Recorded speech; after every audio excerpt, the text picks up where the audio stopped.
सुमुखश्चैकदन्तश्च कपिलो गजकर्णकः लम्बोदरश्च Victo विघ्ननाशो विनायकः धूम्रकेतुर्गणाध्यक्षो बालचन्द्रो Gajanan द्वादशेतानि नामानि या पठे शृणुयादपि। सर्वमंगल मांगल्ये शिवे सर्वार्थसाधिके शरण्ये त्र्यंबके गौरी नारायणी नमोस्तुते। नमस्कार, स्वागत है आपका आचार्य वाणी में। मैं आचार्य डॉक्टर विक्रमादित्य आपके साथ हूँ और आज का विषय वृश्चिक राशि वालों के लिए अप्रैल के अंतिम में ग्रहों का योग कहाँ क्या कुछ आपके साथ करने के योग बना रहा है। वृश्चिक वाली राशि वालों के लिए जिस प्रकार के योग बन रहे हैं और सही समय यदि पता चल जाए हमारे लिए ग्रह नक्षत्रों के दृष्टिकोण से कौन सा समय अनुकूल है, कौन सा समय आपके लिए अनुकूल नहीं है, तो हम बहुत सारे कार्यों को ठीक कर सकते हैं। इस वक्त यदि हम वृश्चिक राशि के दृष्टिकोण से देखा जाए तो बुद्धि में द्वंद्वात्मक स्थिति उत्पन्न होने के योग बन रहे हैं, क्योंकि चतुर्ग्रही योग बने हुए हैं। राहु, शनि महाराज, शुक्र और साथ साथ बुध जो है चतुर्ग्रही योग विशेष तौर पर आपकी राशि के पंचम भाव बुद्धि में बनाने के तैयार बैठे हैं। ये पंचग्रह योग भी बनेगा और ऐसे में पंचग्रही योग, चतुर्ग्रही योग कहाँ आपके लिए शुभ करने वाले हैं, कहाँ आपके लिए अशुभता देने वाले हैं, आपको समझ लेना चाहिए। वैसे तो संसार के दृष्टिकोण से चतुर्ग्रही योग उत्पाती योग माना जाता है। चतुर्ग्रही योग विशेष तौर पर उठापटक का योग बनाता है और ऐसे में पूरे विश्व में देखिए इस वक्त राजा सूर्य होने के कारण से जिस प्रकार से योग बन रहा है वो कहीं ना कहीं उत्पात दिखाता है। तो ऐसे में आपको अपनी राशि के दृष्टिकोण समझ लेना चाहिए।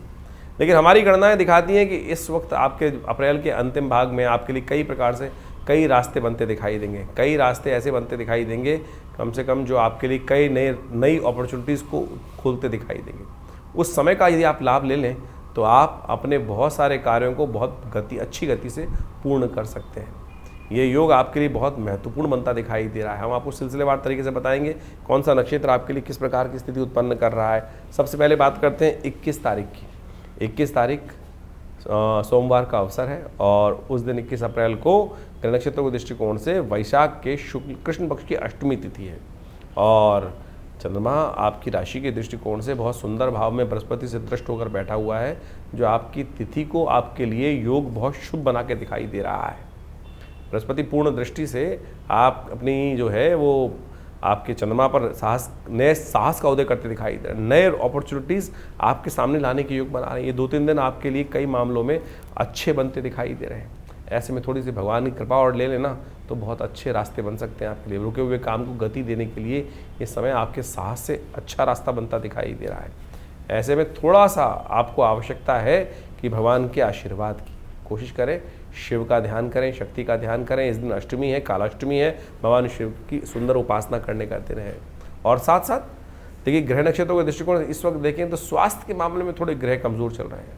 थोड़ी सी मस्कुलर वीकनेस, आलस इन दिनों ज़्यादा आपको परेशान कर रहा होगा। थोड़ा हाथ पैरों में दर्द ज़्यादा परेशान कर रहा होगा, मस्कुलर वीकनेस परेशान कर रही होगी, तो उसके लिए थोड़ा सा एक काम करें। इस दिन शीतला माता की पूजन करनी चाहिए। बूढ़ा बसौड़ा कहा जाता है इस दिन। शीतला माता के मंदिर में जाकर एक वहाँ से अभिमंत्रित जल लेकर अपने ऊपर भी छिड़कें, अपने घर में भी छिड़कें, उसे कई कष्टों को निवारण करने का योग बनेगा। सर्वार्थ सिद्ध योग है। नए कार्यों का आरंभ करने के लिए दिन अच्छा दिखाई देता है। 12:36 के बाद ये योग आपके लिए बहुत शुभ योग बनाएगा शाम तक। 22 तारीख मंगलवार का अवसर, नवमी तिथि है और इस दिन ग्रह नक्षत्रों के दृष्टिकोण से जैसा हमने कहा आपके लिए योग अच्छे हैं, अनुकूल हैं। बहुत सारी गति को आपके कार्य गति को तेज करते दिखाई दे रहे हैं। कारण है उसका ग्रह नक्षत्रों के दृष्टिकोण से समझें तो कि आपकी राशि के दृष्टिकोण से सप्तम भाव में बृहस्पति बैठे हैं और वो आपके लिए इम्प्रूवमेंट का योग बना रहे हैं। उसकी दृष्टि जो है वो पुरुषार्थ भाव पर पड़ रही है और वो नए रास्ते आपके लिए खोलते दिखाई देंगे। माँ भगवती की सुंदर उपासना करें और हो सके तो कोशिश ये करें हनुमान जी का सुंदर स्तवन कर लें, क्योंकि इस वक्त मंगल थोड़े कमज़ोर चल रहे हैं। हनुमान जी का आशीर्वाद ज़रूर चाहिए, क्योंकि मंगल भाग्य में बैठकर थोड़ा सा भाग्य को बूस्ट करने का यदि सहायता दे दें तो अच्छा रहेगा आपके लिए। एक काम करें, आपकी राशि के दृष्टिकोण से एक लाल दीपक हनुमान जी के मंदिर में जाकर अवश्य, रोली वाला दीपक जो होता है, लाल रंग का सुगंधित दीपक, चमेली के तेल से जलता हुआ दीपक हनुमान जी के मंदिर में प्रज्वलित करें। हनुमान चालीसा का पाठ करें। ईश्वर की प्रेरणा से बहुत सारे कार्य सिद्ध होंगे आपके। 23 तारीख बुधवार का अवसर है, दशमी तिथि विद्यमान है। इस ग्रह नक्षत्र के दृष्टिकोण से आपको समझना चाहिए योग कैसे बन रहे हैं। परिवर्तन का समय दिखाई देता है इस दिन। विशेष तौर पर एक तो बात समझें, देखिए एक तो सूर्य राजा है इस समय में, और विशेष तौर पर ग्रह नक्षत्र के दृष्टिकोण से आप समझें तो सूर्य जब राजा होते हैं और ग्रह नक्षत्र चतुर्ग्रही योग बना हुआ है तो ये कहीं ना कहीं उत्पाद उत्पन्न करने की योग देता है। ऐसे में पंचक भी आरंभ हो रहे हैं इस तारीख से। ध्यान रखने की चाहिए कि जो जो थोड़े से रिस्क वाले काम करते हैं, अग्नि से भय वाले काम करते हैं, उनको थोड़ा ध्यान रखना चाहिए। ऐसे में शास्त्र में कहा गया है कि छत डालने का काम ना करें, लकड़ी एकत्र करने का काम ना करें, तृण एकत्र करने का काम ना करें, दाग इत्यादि ना दें। तो ये सब चीज़ों के लिए थोड़ा सा ध्यान रखते हुए कार्य करने की ज़रूरत है। लेकिन इन सब चीज़ों को भूल जाते हैं और बाकी कामों में लोग लग जाते हैं। तो थोड़ा सा इस पर ध्यान रखते हुए कार्य करेंगे तो अच्छा रहेगा। भद्रा भी है इस दिन, जो करीब करीब सूर्य उदय से सुबह आरंभ होगी और करीब करीब शाम के अगर हम ज्योतिष के दृष्टिकोण से देखें तो शाम के करीब करीब 4:45 बजे तक विद्यमान रहेगी। तो आपके ग्रह नक्षत्रों के दृष्टिकोण से आपके जो योग बन रहे हैं उनको समझते हुए कार्य करने की ज़रूरत है। आपको थोड़ा खास स्वास्थ्य का ध्यान रखना विशेष तौर पे ज़रूरी रहेगा। तो ऐसे में वो अच्छा होगा। श्री गणेश को थोड़ी दूर्वा अर्पित करें। गणेश जी को दूर्वांकुर अर्पित करना आपके लिए कष्टों को दूर करने का योग बनाएगा। 24 तारीख बृहस्पतिवार का अवसर है और इस दिन एकादशी का सुंदर योग बन रहा है। इसके साथ साथ ग्रह परिवर्तन का योग बन रहा है। नेपच्यून ग्रह, जो एक विशेष तौर पर हमारे ज्योतिष के दृष्टिकोण से नवीन ग्रह माने जाते हैं, और वो शनि के साथ चलते हुए, शनि शुक्र इत्यादि बुध इत्यादि राहु के साथ चलते हुए वो शनि के नक्षत्र में प्रवेश कर रहे हैं। ये थोड़े से कार्यों को थोड़ा डिले कर सकते हैं, चाहे वो धन के आने के मामले हों, चाहे वो विशेष तौर पर आपकी कोई भी कार्य ऑर्डर इत्यादि हों, उनमें थोड़ी सी आपको थोड़ा गति को तेज करने के लिए थोड़ी मेहनत ज़्यादा करनी पड़ेगी। ये नक्षत्र साफ साफ दिखा रहा है। कई ग्रह इस वक्त शनि के नक्षत्र में शनि के साथ चलते हुए प्रवेश कर रहे हैं, चाहे वो बुध हों, चाहे वो और ग्रह हों। तो ऐसे में शनि के नक्षत्र उत्तरा भाद्रपद नक्षत्र में कई नक्षत्रों की युति होने जा रही है। अभी शुक्र भी उसमें प्रवेश करेंगे। तो ऐसे में चीज़ों को थोड़ा स्लो करते दिखाई दे रहे हैं, उनको गति देने की आवश्यकता है। ऐसे में भगवान विष्णु का व्रत रखें, शालिग्राम जी का पूजन करें, चरणामृत ग्रहण करें। ईश्वर के आशीर्वाद से बहुत सारे कष्टों को दूर करने का योग बन सकता है। 25 तारीख शुक्रवार का अवसर, द्वादशी तिथि विद्यमान है और इस दिन ग्रहों का परिवर्तन का योग बनेगा। पंचग्रही योग जो आपकी राशि में बना हुआ है वो विशेष तौर पर चंद्रमा के कारण से चतुर्ग्रही योग पंचग्रही योग बन गया है। जहाँ चंद्रमा पंचम भाव में पहुँच रहे हैं आपके, वहीं शनि विद्यमान है, वहीं शुक्र विद्यमान है, वहीं बुध विद्यमान है, वहीं राहु भी विद्यमान है। ऐसे में थोड़ा बुद्धि से कई मामलों में ऐसा होता है कि ट्यूबलाइट बन जाती है ना, वो विचार थोड़ा लेट आता है। तो ऐसे में विचारों के संबंध में थोड़ी सी जो समस्याएं थी वो अब परिवर्तन की तरफ जा सकती हैं। आने वाले 2-3 दिन विशेष तौर पर आपके लिए कुछ ना कुछ प्रोग्रेसिव रास्ता बना सकते हैं। तो ऐसे में अच्छा ये रहेगा कि आप भगवान का आशीर्वाद देने का प्रयास करें। शुक्रवार के दिन प्रदोष का योग बना है और ये देव कृपा से बड़ा सुंदर है। कहा जाता है कि शुक्रवार के दिन जब प्रदोष बने तो महालक्ष्मी की कृपा प्राप्त करने के लिए भगवान शिव की आराधना मनोकामना सिद्ध कर सकती है। दूध से, गाय के दूध से भगवान का ऐसे में अभिषेक करना बड़ा अच्छा रहेगा। शुक्र ग्रह इस दिन विशेष तौर पर उत्तरा भाद्रपद नक्षत्र में प्रवेश करेंगे और शनि का नक्षत्र है और शनि की किसी भी प्रकार से शुक्र के साथ युति अच्छी है, खराब नहीं है। तो इसको आपके लिए अच्छा ही योग माने। लेकिन राहु ने यहाँ पर आकर थोड़ा सा कष्ट उत्पन्न कर दिया, भ्रम उत्पन्न कर दिया है। तो उसको ठीक करने के लिए प्रदोष के दिन अच्छा रहेगा कि आप भगवान शिव की शाम के समय, संध्या के समय में अवश्य उपासना करें, उनकी प्रार्थना करें, कृपा से रास्ता बनेगा। ध्यान रखिएगा, इस दिन अगस्त जो है, तारा जो है वो अस्त हो रहा है और जब तारा अस्त होता है तो ये बवंडर की सूचना देता है, प्राकृतिक आपदाओं की, विशेष तौर पर भीषण गर्मी की सूचना देता है ग्रह नक्षत्रों के दृष्टिकोण से। और सूर्य राजा यानी गर्मी का प्रकोप आने वाले समय में भयावह स्थिति में पड़ सकता है। तो थोड़ा ध्यान रखना पड़ेगा। स्वास्थ्य के मामले में थोड़ा ध्यान रखते हुए कार्य करेंगे तो वो बहुत ज़रूरी है। 26 तारीख शनिवार का दिन है और उस दिन त्रयोदशी तिथि उदया तिथि है, साथ में चतुर्दशी योग है। चतुर्दशी दिल्ली के पंचांग के अनुसार से क्षय हो रही है। तो नए कार्य आरंभ ना करें, इस बात का ध्यान रखें। इस दिन कोई मुहूर्त ना करें। भद्रा भी साथ में विद्यमान है जो सुबह 8:27 से लेकर शाम तक विद्यमान रहेगी। तो ऐसे में ग्रह नक्षत्रों के दृष्टिकोण से आपके जो योग बन रहे हैं वो आपको समझना चाहिए। यह योग आपके लिए दृष्टिकोण से एक अच्छी बात ये कर रहा है कि आप अपने कार्य में मस्त होकर कार्य करने का प्रयास कीजिए। कोई आपके लिए हिंड्रेंस बहुत बड़ी नहीं दिखाई देती, चीज़ें अच्छी गति से स्मूथनेस के साथ निकलती दिखाई दे रही है। बस बुद्धि के भ्रम को ठीक करने की आवश्यकता है। बुद्धि भ्रमित ना हो, जो सही रास्ता है उस पर चलते रहें और भ्रम को, शक को थोड़ा सा अवॉइड करने का प्रयास करें। छोटी छोटी बातों में थोड़े शक उत्पन्न कर देते हैं, मन में थोड़ा वहम हो जाता है, उसको साइड लाइन करने का यदि हम प्रयास करेंगे तो अच्छा रहेगा। कई बार हम सामने वाले को बड़ी विचित्र स्थिति में देखते रहते हैं, वो सामने वाले कोई गलत ना कर दें, सामने वाले की चिंता ना करें, आप अपने बुद्धि के भ्रम को ठीक करते हुए चल लीजिए, अच्छा रहेगा आपके लिए। मासिक शिवरात्रि है, सुबह सुबह शिव के मंदिर में जाकर उनका अभिषेक करना, उनका पूजन करना। ऐसे में शत्रु मर्दन के लिए, शत्रु पर विजय प्राप्त करने के लिए तेल के द्वारा भगवान का अभिषेक इस दिन संपूर्ण रूप से कल्याणकारी योग बनाएगा, शनि को भी ताकत देगा। तो ये अवश्य इसका लाभ लें आप करके। 27 तारीख रविवार का दिन है, अमावस्या तिथि साथ में पड़ रही है, वैशाख की अमावस्या है। कहा जाता है पितरों के निमित्त वैशाख की अमावस्या के दिन अवश्य तर्पण इत्यादि, भोजन इत्यादि कराना चाहिए गरीबों को, तो ये अवश्य कराइएगा। इस दिन ग्रह परिवर्तन की तरफ जा रहे हैं और थोड़ा आपके लिए स्वास्थ्य के मामले में ग्रह ढीले हो गए हैं। ये 2 दिन 3 दिन थोड़ा स्वास्थ्य के मामले में ध्यान रखें। हो सके तो अवश्य अपने पितरों के निमित्त आशीर्वाद देने के लिए तर्पण, ब्राह्मण भोजन अवश्य कराएं। इस दिन हमने विवेकानंद योगाश्रम में, इस दिन अमावस्या का योग पड़ रहा है, तो हमने गायत्री महायज्ञ का सुंदर आयोजन किया है। जो रविवार वाला यज्ञ 8 बजे से लेकर शाम के करीब दोपहर को 11 बजे तक चलेगा। तो आप अवश्य अपने पितरों के निमित्त गायत्री यज्ञ में सम्मिलित होने के लिए हमारे आश्रम पर पधार सकते हैं। और जो बहुत दूर है वो अपने हमारे फ़ोन नंबर्स पर संपर्क साध कर अपने लिए स्थान आरक्षित कर अपने पितरों के निमित्त गायत्री यज्ञ की व्यवस्था भी करा सकते हैं। इस दिन ग्रहों का परिवर्तन का योग है। सूर्य महाराज चलते चलते भरणी नक्षत्र में जा रहे हैं, जो शुक्र का नक्षत्र है, वो थोड़ा सा कहीं ना कहीं आपकी कीर्ति में थोड़ा कष्ट देने के योग बना सकता है, ध्यान रखिएगा। थोड़ा सा कहीं ना कहीं कोई बातों में ध्यान करते हुए कोई ना कोई आपके बातों में, आप किसी गलत बातों में आ सककर नुकसान करा सकते हैं। थोड़े शत्रु पक्ष हावी होते दिखाई दे रहे हैं, ऐसा आपको ध्यान रखना पड़ेगा। थोड़ा ध्यान रखते हुए कार्य करना बहुत ज़रूरी है आने वाले कुछ दिन तक। 28 तारीख की हम बात करते हैं, सोमवार का दिवस है और शुक्ल पक्ष आरंभ हो रहा है वैशाख के महीने का, और ये शुक्ल पक्ष कई प्रकार के शुभ योग लेकर आता दिखाई दे रहा है। इस दिन सबसे बड़ा परिवर्तन ये हो रहा है कि बृहस्पति महाराज मंगल के नक्षत्र में प्रवेश कर रहे हैं, और बृहस्पति इन दिनों कई प्रकार से आपके कई रास्तों खुलते दिखाई देंगे। बहुत जल्दी तो बृहस्पति आगे बढ़ेंगे परिवर्तन की तरफ, बड़ा परिवर्तन की तरफ जाएंगे। साथ साथ शनि महाराज भी अपने ही नक्षत्र में प्रवेश करते दिखाई दे रहे हैं, थोड़े और ताकत में आ जाएंगे। बस ये ध्यान रखना है कि बुद्धि में जिद ना हो। शनि का ताकत होने का मतलब कहीं ना कहीं आपकी बुद्धि पर और कुतर्क सवार हो सकता है, तो इस बात से आपको बचने का प्रयास करना चाहिए। थोड़ा उपाय करने का प्रयास करें तो अच्छा रहेगा। वैशाख के महीने में अनिष्टों को दूर करने के लिए कहा जाता है कि जल का दान करना चाहिए। आपकी राशि के दृष्टिकोण से हमें दिखाई देता है काले छाते का दान करना आपके लिए शनि को अनुकूल करने वाला रहेगा। किसी गरीब व्यक्ति को अवश्य ये कार्य कर सकते हैं, छोटा सा उपाय है, लाभ देगा आपको। 29 तारीख मंगलवार का दिन, द्वितीया तिथि है और इस दिन उच्च के होने जा रहे हैं चंद्रमा। सुबह करीब 5:54 पर चंद्रमा का ये परिवर्तन बृहस्पति के साथ योग बनाएगा आपके लिए। कहीं ना कहीं आने वाले समय में 2-3 दिनों में बहुत महत्वपूर्ण लाभ, रास्ता, कुछ अच्छा अपॉर्चुनिटीज़ देने की योग बनाएगा।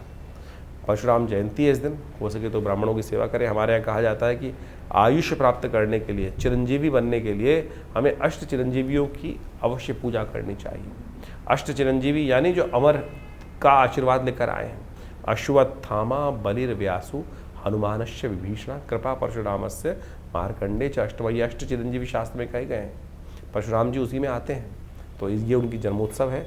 तो ऐसे में विशेष तौर पर उनका सुंदर पूजन करें। भगवान विष्णु स्वरूप उनके अवतार के रूप में पूजन किए जाते हैं, और विप्रजनों का पूजन करें। ये अवश्य कल्याणकारी योग बनाएगा। सर्वार्थ सिद्धि योग विद्यमान है, और बृहस्पति के साथ चंद्रमा एकत्र होकर आपके लिए गजकेसरी योग का निर्माण हो रहा है। कई कार्यों में गति, कई कार्यों में लाभ देने के योग बन सकते हैं आपके लिए। 30 तारीख का दिन अक्षय तृतीया का दिन है, बुधवार का दिन है। उस दिन तृतीया तिथि विद्यमान है, और त्रेता युग आदि में जो युग था इसी दिन आरंभ हुआ था, और ये अक्षय फल को देने वाली है। चंद्रमा उच्च के होकर बैठे हैं। आपके मन में अच्छे भाव करने के लिए काम संकल्प जो आए उसको तुरंत करने का प्रयास कीजिए। कई बार क्या होता है, हमारे मन में अच्छे कार्य करने के लिए, दान पुण्य करने के लिए भाव तो जागता है, लेकिन अगले ही क्षण मन में कहीं ना कहीं कुरीति उत्पन्न हो जाती है और उसको कहीं ना कहीं डाइवर्ट कर देती है। तो जैसे ही शुभ करने का भाव अवश्य मन में, बृहस्पति के साथ चंद्रमा है, मन अच्छी तरह जानता है कौन से कार्य शुभ है, उसकी तरफ प्रेरणा कहीं ना कहीं परमात्मा की तरफ से मिलेगी, तो तुरंत कर दीजिएगा। वो कहीं ना कहीं आपके आने वाले समय में कल्याण की योग बनाएगा। इस प्रकार से आपने ग्रहों का खेल दिन पर दिन किस प्रकार का रहेगा वो समझने का प्रयास किया। देखिए, ये ग्रहों का जो खेल है वो विशेष तौर पर हर रोज परिवर्तन के साथ आगे बढ़ता रहता है जीवन। लेकिन इस समय जो चतुर्ग्रही योग बना हुआ है वो पूरे अप्रैल के अंदर जिस प्रकार चलने वाला है, वो कहीं ना कहीं इस समय ग्रहों की युति को शुभ नहीं करता। और ये चतुर्ग्रही योग जो है वो कई बार जब भी जन्मपथ विशेष तौर पर गोचर में बनता है तो वो संसार के अंदर कुछ ना कुछ अशांति, चाहे वो प्राकृतिक आपदाओं को उत्पन्न करने के योग बनाता है या विश्व में अशांति का वातावरण बनाता है। जनमानस में अशांति की तरफ प्रवृत्त करने के लिए बहुत सारे उपद्रवी तत्व जो हैं वो प्रेरित करते रहते हैं लोगों को अपने स्वांता सुखाई। संसार में लोग अपने स्वार्थ के लिए पता नहीं कहाँ कहाँ किस किस प्रकार से किन किन के जीवन को बर्बाद करने का प्रयास करते हैं, और ये आज से नहीं अनादिकाल चलता रहा है। और इन्हीं सब चीज़ों को समझकर ज्योतिष के आचार्यों ने इन योगों को समझते हुए इन चीज़ों को लिखा, बताया कि किस प्रकार का योग चल रहा है। जैसे आप देख रहे हैं कि इस वक्त आपके राशि के दृष्टिकोण से हमने दिन पर दिन किस प्रकार का योग था वो तो समझाए, लेकिन ये भी समझने की आवश्यकता है कि विश्व के दृष्टिकोण से जो इस वक्त ग्रहों का योग है, चाहे वो शनि महाराज है, शुक्र है और राहु इत्यादि हैं और साथ साथ बुध इत्यादि, इन चारों ग्रहों की युति जिस प्रकार से ग्रहों की बनी हुई है वो विश्व को कहीं ना कहीं अशांत करती है और ये प्राकृतिक आपदाओं को भी लाती है, भूकंप इत्यादि। अभी आपने देखा कुछ दिन पहले भयावह भूकंप की कई बार स्थिति बनी, वो ग्रहण के कारण तो थी, लेकिन और भी बहुत सारे कारण बनते रहते हैं और ऐसे में अभी इसका प्रभाव कुछ दिन रहने वाला है और अगले महीने मई में जाकर कई ग्रहों का परिवर्तन का योग बनेगा, चाहे वो बृहस्पति हो, चाहे वो राहु ग्रह हो, और बहुत सारे ग्रह भी परिवर्तन की तरफ जाने का योग बनाएंगे। और इस वक्त जैसे आप समझे मंगल ग्रह भी अपने सबसे कमज़ोर स्थिति में चल रहा है, तो ऐसे में दुस्साहस के योग भी बनते दिखाई दे रहे हैं। इसके साथ साथ देखिए अभी जो विश्व के दृष्टिकोण से हम समझें तो अगर आप ग्रहों के योग को देखें तो वो ऐसा दिखाई देता है कि विश्व में दृष्टिकोण से जो सूर्य राजा बनकर इस बार आए हैं, मंत्री पद भी उनके पास है, तो इसके कारण से विश्व में गर्मी का भयावह प्रभाव देखने को मिलता दिखाई देगा और गर्मी के भयावह प्रभाव के कारण से अग्निकांड, विस्फोटक योग, ये सब भी कहीं ना कहीं परेशान कर सकते हैं। तो हमको अपने जीवन को सही चलाने के लिए अपने ग्रहों को सही रूप से समझते हुए उपाय करने का प्रयास यथाउचित भाव से करना चाहिए। कई लोग विशेष तौर पर अपने ग्रहों को समझकर परेशान हो जाते हैं और कई बार गलत रास्ते पे चल देते हैं। देखिए शास्त्र में तो सिद्धांत के तौर पे ग्रहों का उपचार बताया गया है। उपचार बड़ा सीधा साधा है, परमात्मा की आराधना करना और सबसे पहले समय को पहचानना कि समय क्या करवाने जा रहा है हमसे, हम किस प्रकार से अपने आप को रोक सकते हैं। यही सही दिशा निर्देश, सही गुरु का वाक्य, सही आशीर्वाद मिल जाए तो क्या होता है कि हम गलत तरफ जाने से बच जाते हैं।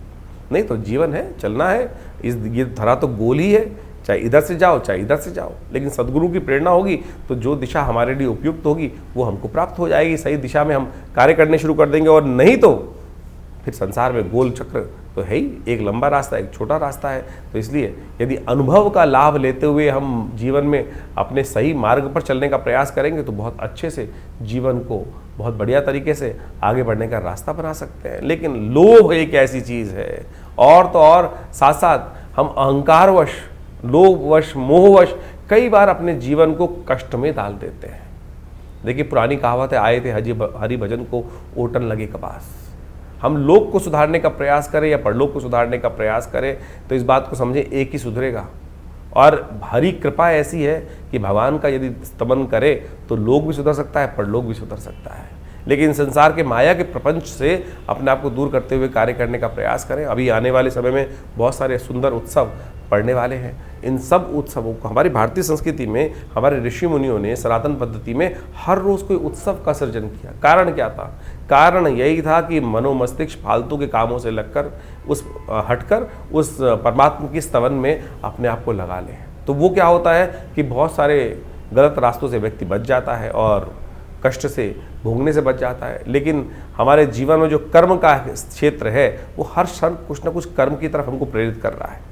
कोशिशें करें, सदकर्म की तरफ प्रेरित करने का प्रयास करें अपने आप को, लोगों को। नहीं तो क्या होता है कि गलत कर्म की तरफ प्रेरित करोगे। कई बार हम अपने आश्रम में लोगों के जो यज्ञ इत्यादि होते हैं उसके बारे में बता देते हैं, तो कई लोग इस प्रकार से बोल देते हैं कि भैया आचार्य जी आश्रम का ऐड कर रहे हैं। देखो, ऐड करने की हमें ना तो कोई ज़रूरत, अगर यज्ञ इत्यादि आश्रम पे हो रहे हैं तो बताना चाहिए, लोगों को प्रेरित करना चाहिए। एक शराबी है, वो लोगों को प्रेरित करता है, आओ शराब के पार्टी में बैठो, और जुआ खेलने वाले कहते हैं जुए में खेलने का प्रयास करो। अगर हम सदकर्म कर रहे हैं और सदकर्म के बारे में लोगों को बता रहे हैं तो ये एडवर्टीजमेंट नहीं है, गलत की तरफ नहीं ले जा रहे। तो अगर आपको कई लोगों को, और आप एक बात और समझ लें, कि आपके जीवन में हम कैसे समझें कि हम धर्म, हमारे अंदर अभी धर्म का उदय हो रहा है या अंत हो रहा है। धर्म की बात सुनकर यदि किसी व्यक्ति को कहीं ना कहीं मन में क्रोध आने लगे, गुस्सा आने लगे, तो समझ लो कहीं ना कहीं पाप प्रवृत्ति अभी जीवन में कहीं ना कहीं परेशान करने के आगे योग बना रही है। तो इसलिए अपनी भावना को पवित्र रखें। तो हमने जो जो आपके संबंध बातें रखी हैं, जो जो जो उत्सव होते हैं आश्रम के बारे में, वो सब अवगत कराते रहते हैं। कोशिश ये करें आप भी अपने जीवन को, अपने बच्चों को, अपने परिवार वालों को, लोगों को, मित्रों को सही दिशा में डालने का प्रयास करें।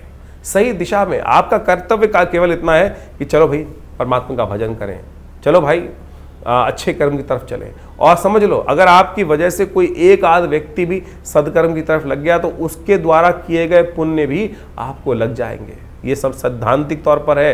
जैसे आप इसको मॉडर्न में वैसे समझ सकते हैं कि किसी गलत व्यक्ति को गलत काम के प्रेरित किया, चोरी डकैती और उल्टे सीधे कामों के लिए, और उसने जो कर्म किया उसने कहीं जाके आपका नाम ले दिया कि भाई, तो आप भी उस कानून के चक्कर में फंसेंगे ना। तो इसी प्रकार से यदि आप किसी को पुण्य की तरफ प्रेरित कर रहे हैं तो पुण्य, उसके द्वारा किए गए पुण्य आपको प्राप्त होंगे। और किसी गलत कार्य की तरफ प्रेरित करोगे, चाहे जैसे हमने जो 2-3 अभी उदाहरण दिए आपके सामने, तो आप समझ लीजिए उसके द्वारा किया गया गलत कर्म भी आपको भी भोगना पड़ेगा। ये संसार में बिल्कुल नियम है सही रूप से। तो इसलिए सही तरफ चलने का हम प्रयास करेंगे तो अपने कर्म से, जीवन से अपने हमें बहुत सारे कष्टों से निवृत्त होने का योग बन जाएगा। और एक बात और समझें, यदि बिना कुछ कारण के भी आपके जीवन में यदि कष्ट, मन दुख है, परेशान है, कष्ट जीवन में आए चले जा रहे हैं, तो सोच लीजिए कि अभी हमारा जो डेबिट क्रेडिट का अकाउंट है ना कर्मों का, वो कहीं ना कहीं नेगेटिव हो रहा है। शुभ कर्म अपने आप ज़्यादा से ज़्यादा करने का प्रयास करें। जब वो घड़ा शुभ कर्म से लबालब भरा रहेगा तो आप समझें कि आपके बहुत सारे कष्ट कब आएंगे, कब चले जाएंगे, पता भी नहीं चलेगा। तो इसलिए इस सिद्धांत को समझ लीजिए, यदि छोटा सा कष्ट भी आपको बार बार आके परेशान कर देता है तो समझ लीजिए हमारे पुण्यों के अकाउंट में कितना नेगेटिव बैलेंस है कि हम छोटे छोटे कष्टों से परेशान हो रहे हैं, जिनका वास्तविक जीवन में कोई औचित्य ही नहीं है। और सामने वाला जिसको हम देखकर कई बार ईर्ष्याग्रस्त हो जाते हैं कि भाई उसको भी जीवन में कष्ट सबके आ रहे हैं। सूर्य तो निकल रहा है तो उष्ण जो गर्मी है वो हर एक के लिए पैदा कर रहा है, बरसात हो रही है तो हर एक को गीला कर रही है, लेकिन किसी को उसका दुष्प्रभाव होता है और किसी को उसका शुभ प्रभाव होता है। वो इसलिए कि हमारे पुण्य किस प्रकार के हैं। तो आप सही रूप से पुण्यों को बढ़ाने का प्रयास करें, यही अध्यात्म का रहस्य है। ये न केवल प्रकारेण, यानी ऐसे या वैसे कैसे भी अपने आप को सद्कर्म की तरफ प्रेरित करने का प्रयास करें। इसके लिए शास्त्रों में अनेक नियम, चाहे वो योग कथाएं हों, चाहे वो यज्ञ हो, चाहे वो दान हो, चाहे वो पुण्य हो, चाहे वो सद्गुरु का आशीर्वाद हो, या अच्छे लोगों के सानिध्य में बैठने की कर्म बनाए गए हैं, वो सब शास्त्र के अनुसार से आपको पुण्यों को बढ़ाने की तरफ ही ले जाते हैं।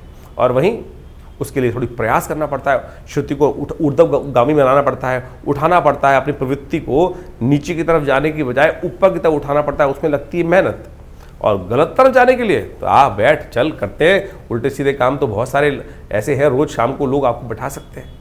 तो आप उस पर रोक, उस पर बंदिश, उस पर थोड़ा सा संयम करने का प्रयास करोगे तो खुद देखोगे धीरे धीरे परिवर्तन का रास्ता आपके जीवन में अवश्य बनेगा। और जानिए आपके जीवन में किस प्रकार के ग्रह योग चल रहे हैं, उसके लिए हम लगातार आपके साथ रहते ही हैं। तो आशा करते हैं इन सब दिशा निर्देशों को सही से समझेंगे और अपने जीवन के कष्टों को दूर करने का आप अवश्य योग बनाएंगे।